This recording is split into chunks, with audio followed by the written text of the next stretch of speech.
نبی علیہ الصلوۃ والسلام فرمایي مشهور حدیث ده والذي نفسي بيده قسم مې دی په هغه ذات باندې چې د ما سا د هغه په قبضه کې ده لا تفني هذه الامه دا امت به ختمیږي نه تر هغه وخته پورې داسې فتنې به پکې راځي داسې ګناهونه به پکې شروع کېږي حتی یقوم الرجل الى المرأة سړی به ښځې ته ورجګېږي فیفترشها فی الطریق په لاره کې به یې راګروي په عامه لار کې به د دې سړی د ښځې سره خپل خواهش پوره کوي په دغه وخت کې به بهترین کس څوک وي فیکون خیارهم یومئذ من یقول په دغه زمانه کې به هغه بهتر د خلکو هغه څوک چې دغه دوه نفرو ته به ورته ووایي سړي و ښځې ته چې په عامه لار کې زنا شروع کړي څه به ورته ووایي لو واریتها هذا الحائط کاشکې دې د دې دیوال نه شاته دا کار کړی وای د ګناه نه خو به یې نسي منع کولی چې ورته ووایي چې دا کار ولې کوې خو په هغه زمانه کې به بهترین کس افضلترین کس هغه څوک چې صرف دومره ورته وایي چې په د عامه محضر کې خو یې مه کوه دغه د دیوال شاته یې 1400 کاله مخکې نبی علیه الصلاة والسلام د دې پیشنګویي کړې نن سبا همغه حالات دي په همغه مغربي معاشره کې هلته هېڅوک هم نشي کولی چې په چا باندې پابندي ولګوي نو دا نفساني خواهشات پوره کېږي نه او د نفساني خواهشاتو مثال داسې د ګورې یاد وساتئ یو قسم مرض د په عربي کې ورته جوع البقر وایي لوږه انسان ته چې کله ولګېږي مړېږي نه څه رقم خوراکونه سي وخوري او څومره سي وخوري د ده هغه لوږه نه ورباندې ختمېږي دا شانته یو بل مرض دی هغو ته استسقا وایي تنده دا یو داسې مرض ده که څومره اوبه وچکي که یو کوهي ته یې ودرېیم بسته کوهی وچکي بیا هم د ده تنده نه ختمېږي دا د انسان د نفساني خواهشاتو حال همدغه د استسقا د مرض ده که څومره ته د ده پیروي وکړي که څومره د ده ومنې دی به کله هم درته ونه وایي چې زه موړ شوم دا مړېږي نه د نفساني خواهشات کلم نه مړېږي دا یوه قاعده او قانون ده بل طرف ته که وګورې په ګناه کې خامخا لذت سته په ګناه کې خامخا خوند سته او دا خوند او لذت چې په ګناه کې ښودل سوی دا امتحان ده په ظاهره باندې ګناه تا ته ډېره ښایسته ښکارېږي او ډېر لذت به درته کې ښکاري خوند به درته ښکاري خو په حقیقت کې داسې نه وي دا د ګناه ظاهري لذت او خوند دا داسې دا اشرف علي تانوي رحمه الله یو ځای لیکي وایي د دې مثال داسې ده لکه په یو چا باندې د خارش مرض لګېدلی وي یو چا باندې چې بخار مرض او خارش مرض ولګېږي نو دی هغه خپل بدن ته لګیا وي ګروي خو دا ګرولو کې ده ته یو قسم خوند وي خو هغه په حقیقت کې دی که وروسته وګوري هغه ځای هم زخمي کړی وي هغه ځای هم په بد حل باندې کړی وي هغه په حقیقت کې تکلیف وي او په دې سره د ده بخار نه ختمیږي د ده خارش نور هم اضافه کېږي دا ګناه هم داسې ده په ظاهره باندې ډېر سړي ته خوند ورکوي ډېر لذت پکې وي او په حقیقت کې داسې ده لکه سړی چې ځان ګروي هغه مرض چې اضافه کېږي دا ګناه مرض په ورځ همداسې اضافه کېږي او په حقیقت کې بیا ده ته په دې باندې عذاب ورکول کېږي دا د ګناهونو مثال هم دا ده جنت یې له ما او تا نه پټ کړی پیدا کړي دواړه دي جنت هم پیدا ده جهنم هم پیدا ده خو ما او تا ته ښکارېږي نه الله رب العزت دا دواړه برای امتحان پیدا کړي دا دنیا کې ژوند هم برای امتحان ده او په دې طریقه باندې خدای پاک امتحان اخلي چې په جنت باندې د تکلیفونو پردې اچولې او په جهنم باندې د شهوتونو د خوندونو د لذتونو پردې اچولې زړه دې غواړي چې یو کار وکړي خو هغه کار تا دوزخ ته رسوي هغه لار دوزخ ته تلونکې لار وي اوس وګوره تا ته په حق ظاهره باندې نه ښکارېږي خو تا جهنم ته رسوي ګوره دا یو لذت ته دا د نفس خواهش ته خو د دې نه اخوا ته جهنم بیا پټ ده بل طرف ته یو شی دا د تا په نفس باندې ډېر بوج ده زړه دې نه غواړي چې ته هغه کار وکړې نفس باندې دې ډېر بوج تمامېږي مثلا زه به یو مثال ووایم په دغه لنډو شپو کې سهار وختي راوچتېدل اودس کول خوب پرېښودل لمانځه ته راتل د جمع دپاره دا ډېر سخت کار دا څوک یې نسي کولی لکه نن سبا دې موږ د تاسې د مسجد جمع تقریبا سهر جمع کې یو صف هم نه وي په رمضان کې به 4-5 صفه ول خو اوس یو صف هم په دومره غټ کلي کې نه پوره کېږي دا کار چې یو څوک کوي چې سهار وختي په دې لنډو شپو کې راوچتېږي او اودس کوي خوب پرېږدي او جومات ته راځي بیا جمع کوي دا په دې نفس باندې ډېر سخت تمامېږي په ظاهره باندې خو د دې تر شا جنت پروت ده دا داسې مشقت ده چې په دې مشقت کې جنت پټ ده دا مطلب د دې حدیث چې جهنم دا په شهوتونو کې پټ ده او جنت دا په تکلیفونو او مکارهو کې پټ ده بیا که تاسې فکر وکئ ټول هغه شیان چې د نفساني خواهشاتو سره تعلق لري که چېرته سړی په دې پسې سي او دا د خپل خواهش او د خپل نفس ومني او څه چې نفس ورته وایي همغه کوي، حلال او حرامو ته یې نه ګوري، جایز او ناجایز ته یې نه ګوري، بس لوی چې څه وایي همغه کار کوي. نو که چېرته یو انسان دا کار شروع کړو، دا هغه لار ده چې جهنم ته سیده تللې، په دې کې بل هېڅ رکاوټ نشته. د نفس او د خواهش به ما ورته کلم نه منو. مثلا زه به یو مثال ووایم، د کیل او د تماشو شیان.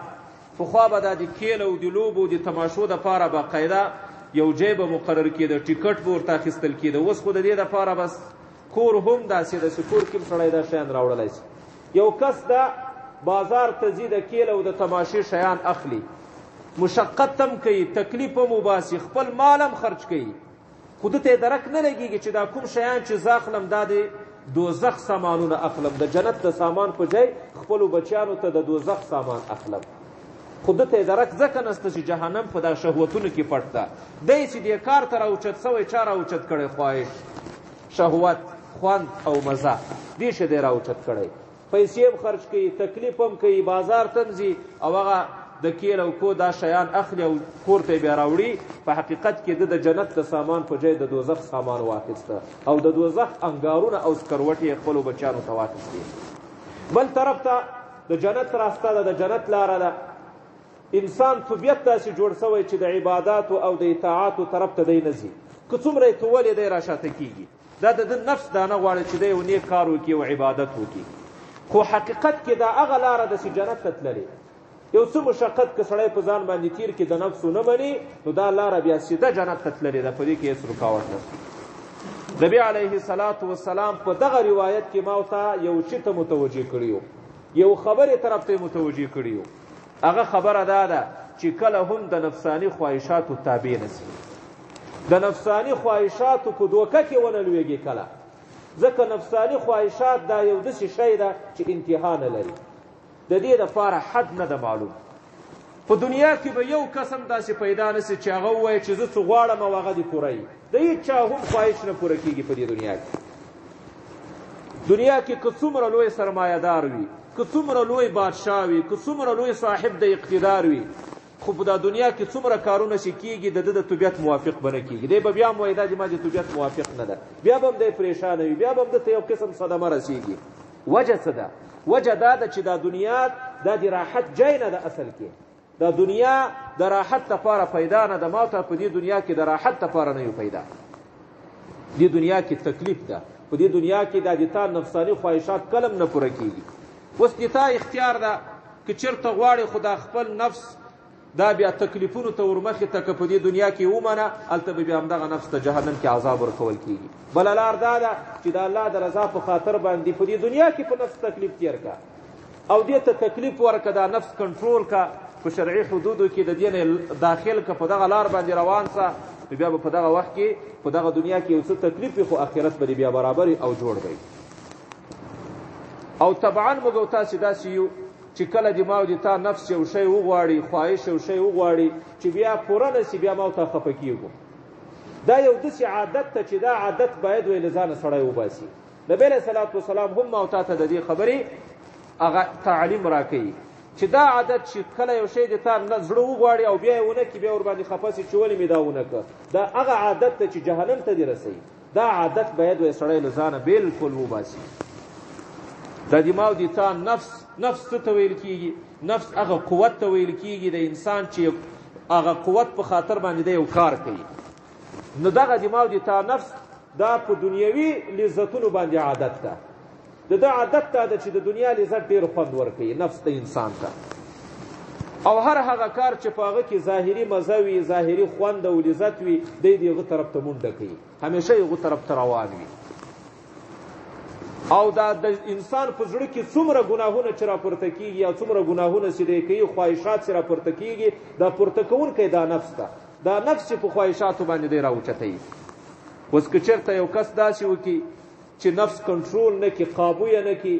او په ده کې لګام وانه چوي او نفس چې څه ورته ووایي هماغه شان ته وکړي او د ده تابعداري شروع کړي، نو دا انسان په حقیقت کې انسان نه ده، دا حیوان ده. دا بیا د انسانیت نه وځي، بیا د حیوانیت درجې ته ځي. علما لیکي دا د نفساني خواهشاتو اصول دا دي، د نفساني خواهشاتو قاعده دا ده چې کله هم ته د ده پیروي شروع کړي، د ده تابعداري شروع کړي، په دې کې اطمینان سړي ته خدای پاک نه ورکوي. په نفساني خواهشاتو کې کلم اطمینان نسته، کلم سکون او قرار نسته.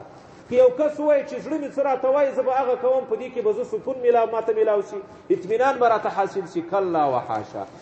کله دا نشي کېدلی. په نفساني خواهشاتو کې اطمینان نسته. ولې دا د نفساني خواهشاتو خصلت دا ده،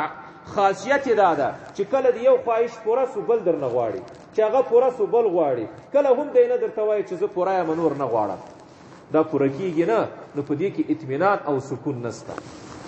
نن سبا که چېرته تاسو وګورئ په دنیا کې هغه طریقه یافته اقوام چې کوم دي، خاص کر د مغرب طرف ته، د اروپا طرف ته، د هغو نظریه دا ده، د هغو فکر دا ده، وایي د انسان په شخصي ژوند کې ته دخل اندازي مه کوه، پرېږده دی چې څه رقم ژوند غواړي په دې دنیا کې وي کړي. دا د دوی نظریه ده، یو فکریه ده. څه رقم چې مزه حاصلوي، څه رقم چې خوند حاصلوي، هغه که په حرام وي که په حلال وي، پرېږده، کار مه ورلره. دا د دوی یوه رایه او نظریه ده. همدا وجه ده که تاسې وګورئ په دې باندې په دنیا کې ډېر عمل هم کېږي. د انسان د لطف او د مزې حاصلولو دپاره په هغه اقوامو کې، په هغه ملکونو کې هېڅ قسم رکاوټ نشته. نه مذهب رکاوټ ته، نه اخلاق رکاوټ ته، نه معاشره رکاوټ ته، نه کوم قانون رکاوټ ته. زړه یې چې څه وغواړي همغه دی کولی شي. بالفرض و تقدیر که چېرته همدغه انسان ته ته ورته ووایې چې تا زړه چې څه غواړي ته همغه کوې، آیا ته دغه د لطف او د مزې اخري درجې ته رسېدلی؟ دی به کله هم درته ونه وایي چې نعم چې ورسېدلی یم، نه، بیا به هم درته وایي چې نه اوس مې دما خواهشات نه دي پوره. سره د دې نه چې ټول څه چې زړه غواړي همغه کوي، خو بیا هم دی به دا جواب درکوي چې زه دما نفس ټول خواهشات نه دي پوره سوي. ولې؟ ځکه په نفساني خواهشاتو کې اطمینان نسته، په نفساني خواهشاتو کې سکون نسته. خاص کر مغربي تهذیب چې کوم ده یا مغربي معاشره چې کومه ده، په هغو کې اوس هم دا عادت ده چې کله یو سړی د یو ښځې سره خپل هغه جنسي خواهش پوره کول وغواړي، نو په عامه لار کې، په عام میدان کې هم هغه غواړي حاصلې کړي. د دوی په معاشره کې دا کوم عیب نه ده.